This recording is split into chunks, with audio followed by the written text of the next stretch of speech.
Going to move on and look at the French newspapers today. Elena's with us here on set as ever. And Elena, you're starting off with the coverage of the Euros. Again, Stuart, what a surprise. Again, we've got the summit of the crisis summit, rather, to save the euro on the front of Le Figaro.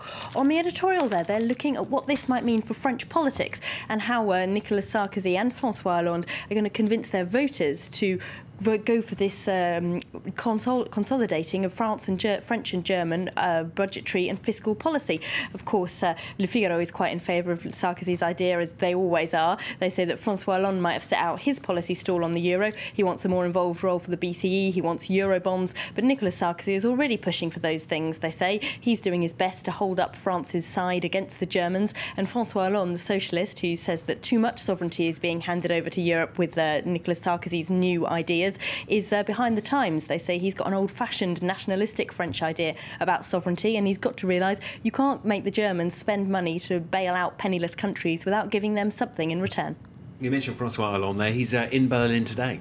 Yes, all the papers are looking at this. The business paper Les Echos says he's got quite a hard time ahead of him there. He's trying to rebalance the relationship with France and Germany. He's gone there to meet his German socialist counterparts, the SPD, today, and he's trying to create what he's calling a Europe of governance and growth, a socialist European unity, to put up against Merkel and Sarkozy's European unity of austerity. So he's trying to provide an alternative, a socialist way of looking at Europe. But it's quite a hard sell, Les Echos says, because he's much less in favour of a European policy unity than the German counterparts, the German SPD, are.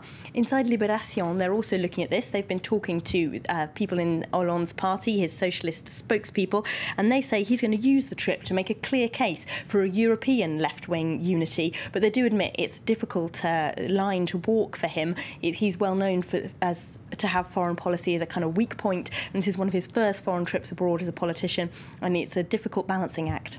Another political story all over the papers is immigration, once again rearing its head. Foreign doctors, France can't do without them. That's according to the front page of Le Parisien. They say that more and more foreign students who do their degrees in France are being forced to leave once they've graduated because of tough immigration policy. But actually, 20% of doctors in France are foreign, 30% of those alone are from Romania, and lots of GP surgeries in the north of France, especially rural areas, places where French doctors don't want to live, absolutely depend on these foreign doctors. They interview a Romanian one in there, and he says he loves his job in a tiny village in the north of France, and his patients love him.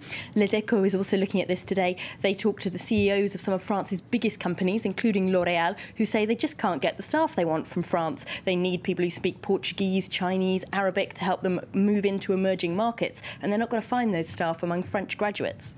Inner cities, though, causing some problems in the papers. This is to do with crime, isn't it? Talking about Marseille particularly. Yes, France's second city has long been known as the French Naples, as a kind of mafia and crime centre. But it seems to be getting worse and worse, says Libération. The Kalashnikov doesn't know any borders is its headline today. And inside the paper, they ask if violence is really getting worse in Marseille or if it's just getting more media attention.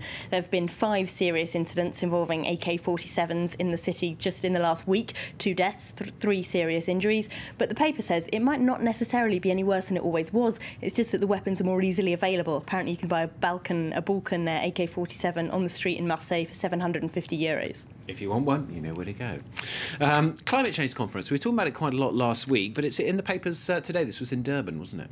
Yep, bad weather in Durban. That's their front page here at L'Humanité. They basically say that Europe is backing down in the face of the United States' demands not to do very much about climate change.